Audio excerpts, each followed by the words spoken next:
Hey there YouTube, just diagnosing my wheel bearing, my driver front on my Toyota Camry.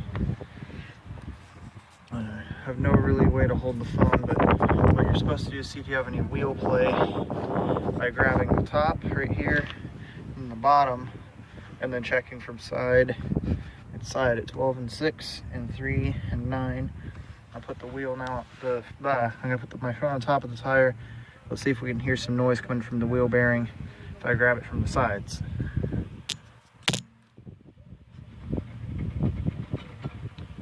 A little bit, not too much. Let's try top and bottom. Oh yeah, you can hear it. Put the mic closer. Even just shake, you can see it against the ground. Definitely got some play. So next thing we'll do is we'll put it in neutral and spin the tire and see if we can get some noise. And we're back. Now let's spin the wheel, see what kind of noise it makes. Oh, that's tires. Got just, hold on.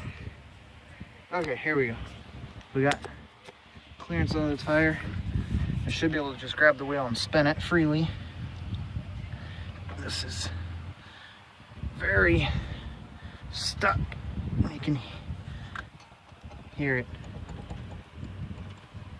It has definite play, and it's very difficult to turn the wheel. And after doing some research, that usually means ABS failure and wheel bearing failure, which even driving the car around listening, and in the last couple 0 to 60 videos I did in the car, you can hear how loud the wheel bearing is just driving down the road. So I guess I gotta get this replaced.